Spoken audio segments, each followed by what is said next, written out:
Olá a todos, meu nome é Walter dos Santos e você está no canal VS Consultoria. Vejam, desde 2002, quando iniciamos ainda timidamente atuar na defesas administrativa contra multas de trânsito, processos administrativos para imposição da penalidade de suspensão do direito de dirigir e cassação da Carteira Nacional de Habilitação, nós temos sempre defendido a motivação e a fundamentação das decisões administrativas, dos recursos que elaboramos.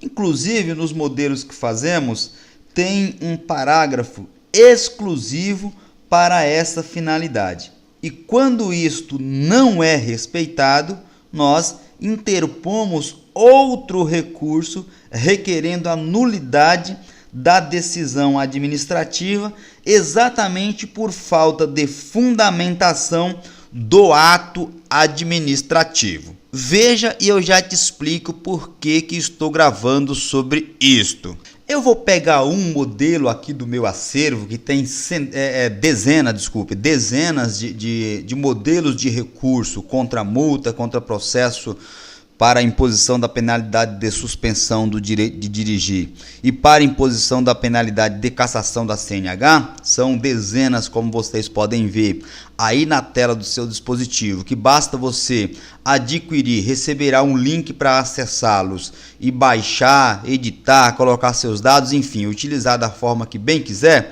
Eu vou escolher um para te mostrar exatamente o que eu falei a respeito desse parágrafo. Deixa eu escolher um aqui. Aqui estamos com um modelo aberto na parte do direito. Deixa eu ir lá para o campo dos pedidos para eu te mostrar exatamente isso que eu estou te falando. Aqui está, deixa eu colocar ele mais nitidamente para que você compreenda.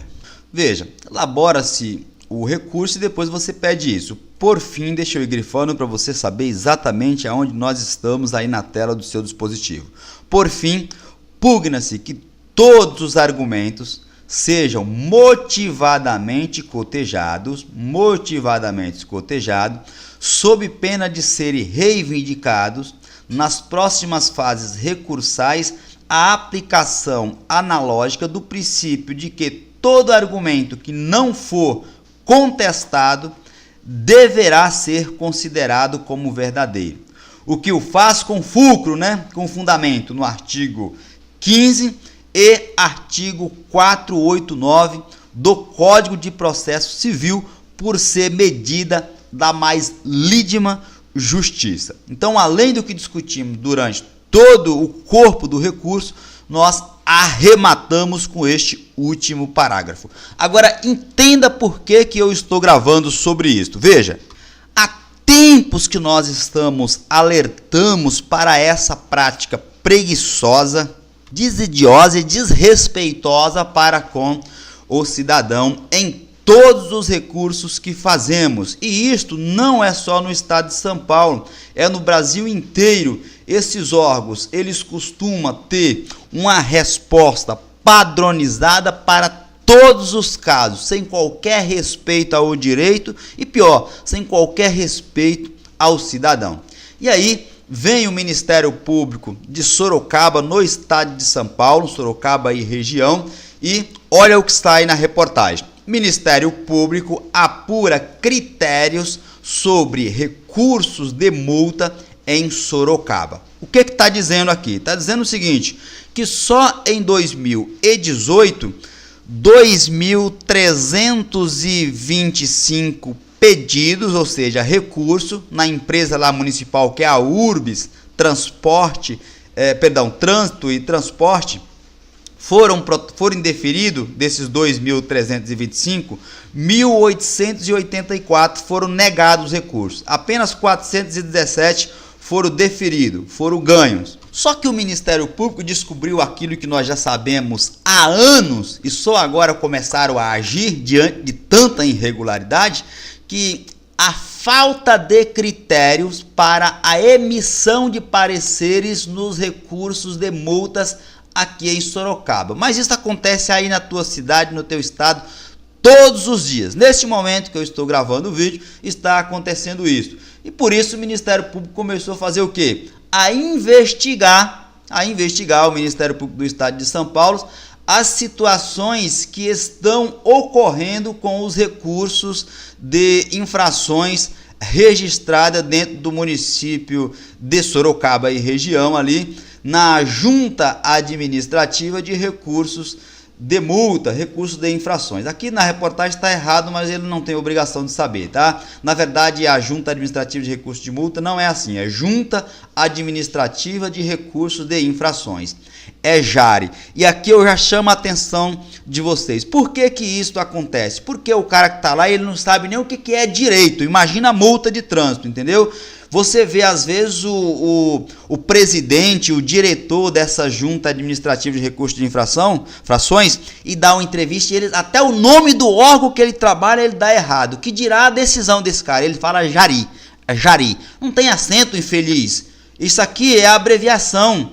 É a abreviação de Junta Administrativa de Recursos de Infrações, previsto lá no Código de Trânsito Brasileiro, no seu artigo 16, que permita que eu leia aqui para vocês. Diz o seguinte, o artigo 16 do Código de Trânsito Brasileiro: junto a cada órgão ou entidade executivos de trânsito ou rodoviário, funcionarão, ou seja, dentro desses órgãos funcionarão juntas administrativas de recursos de infrações. JARI, veja, grafado corretamente, JARI, porque não é JARI, igual eles falam, órgão colegiado responsáveis pelo julgamento dos recursos interpostos contra penalidades por eles impostas. Ou seja, o órgão executivo impõe uma penalidade e você recorre junto à JARI, que funciona dentro desse órgão. Só para que vocês tenham conhecimento.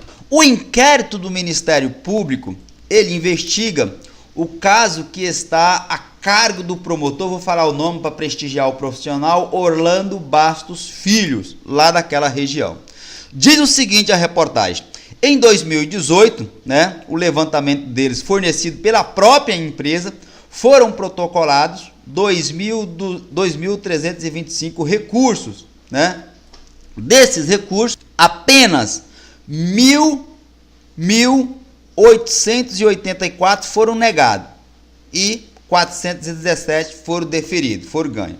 Com este número, a taxa de negativas da JARI se aproxima a 18%. Ou seja, a cada 5 recursos, 1 é deferido. Apenas 1 é deferido. Os outros todos, segundo a JARI, que funciona lá na URBS, são improcedentes.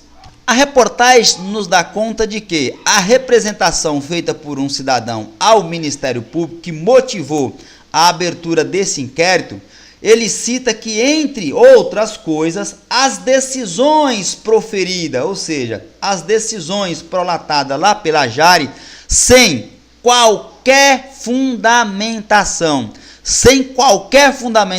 é o que eu falo sempre, que a gente faz, inclusive, um recurso contra essa decisão, e ausência de remessa aos recorrentes das razões do julgamento, ou seja, eles não comunicam ao recorrente da decisão. E só aqui também já gera outra nulidade, porque é a falta da notificação à pessoa que recorreu. Além de que eles estão falando aqui, mas a gente já sabe disso, falta de qualquer motivação. E por que que isso acontece? Primeiro, por desleixo mesmo. E segundo, porque o cara que está lá, ele tem no máximo o 2º grau. No máximo, o cara não sabe, nunca frequentou o banco acadêmico de direito. Esse cara vai saber julgar um recurso de trânsito, um recurso contra a multa de trânsito, um recurso elaborado de forma técnica. Esse sujeito não sabe nem o que está escrito, que dirá enfrentar os argumentos que estão lá. E a reportagem diz aqui em tese, não é em tese coisa nenhuma, Isso representa, não é em tese, é verídico, isso representa uma ofensa clara aos princípios da administração pública e improbidade administrativa. Que eu não sei se esse sujeito que trabalha nesse tipo de órgão sabe nem o que é isso aqui. que o comportamento dele gera uma improbidade administrativa, ou seja, pode dar cadeia para ele, ficar inelegível a qualquer cargo público e cargos elegíveis. Então ele vai ficar inelegível, além de responder civil e criminalmente. Mas eles não sabem, porque eles não sabem nem julgar o recurso de multa, imagina saber dessa responsabilidade. No despacho do promotor ele diz o seguinte, vamos lá, vamos procurar as palavras dele aqui. Considerando que público e notório, o fato não é isolado e não é mesmo, isso acontece todos os dias. E é uma prática recorrente e usual, isso acontece todos os dias, como eu disse anteriormente, e em todos os órgãos e entidades de trânsito do Brasil. Eles têm uma escrita lá, um modelinho pronto, já padronizado para todos os casos, e isso não é válido como decisão, sequer administrativa, não é válido como decisão, porque não tem a motivação e não tem a fundamentação. Ele não enfrentou os fatos alegados, ele não contestou o que foi dito lá. Então, via de regra, eles mandam para sua casa recurso indeferido, recurso recusado. Isso, além de ser um desleixo preguiçoso, feio, demonstra total falta de conhecimento do direito, além do desrespeito com o cidadão, que inclusive foi quem elegeu o prefeito também que elege esses caras, era para ele pensar nisso daí, né? Pelo amor de Deus também, né? O promotor, ele continua, o promotor afirma ainda que comportamento dessa natureza não é nada republicano. Evidente que não, né, seu promotor? Evidente que não. E ainda que ofende ao Estado democrático de direito e viola artigo da Constituição. Não sei se a reportagem esqueceu ou o promotor não soube falar, mas aqui está violando lá, além do artigo 37 da Constituição, viola o artigo 5º e vários incisos dali, que garante e assegura direito à ampla defesa, direito ao contraditório, né? Direito a um julgamento justo com as pessoas. Então viola diversos princípios, além daquele rol do artigo 37 da Constituição. E não só na Constituição, viola outros artigos de leis infraconstitucionais, além de normas administrativas, tais como resoluções, tais como portarias, além da jurisprudência e o desrespeito total com a doutrina afeita a este tema. O promotor, ele pediu, né? O promotor solicitou informações detalhadas aos órgãos, bem como a legislação e indicação de sua forma de funcionamento. Está pedindo aqui a legalidade da existência desse órgão. Ele também pede todos os detalhes da composição, ou seja, quem compõe essa JARE, a Junta Administrativa, que funciona dentro dessa empresa lá da região de Sorocaba, com a atribuição de cada um dos seus membros. Eu quero ver o que eles vão informar. Um faz café, o outro entrega cartas na rua, o outro vai fazer depósito para o chefe, enfim. A empresa da região, que é a Urbis, essa empresa aqui, ó, ela publicou uma nota. E em nota, ela informa, né, a Urbis, a JARE, que funciona dentro da Urbis, e a Prefeitura de Sorocaba, informa que já foram notificados pelo promotor e está, abre aspas, são palavras deles, está providenciando os documentos solicitados pelo Ministério Público do Estado de São Paulo para os devidos esclarecimentos. A JARE, que é a Junta Administrativa de Recursos e Infrações, funciona dentro da Urbis, né?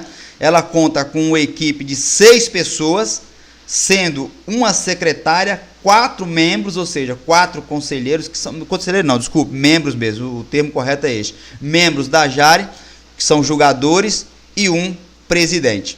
Estas foram as informações prestadas pela empresa. Dado o nosso recado, espero que vocês tenham compreendido. Apenas para encerrar, eu vou mostrar para vocês aqui um dos nossos recursos que estão aqui no nosso acervo, que vocês podem ter acesso quando e da onde estiver, só para que vocês tomem conhecimento disso.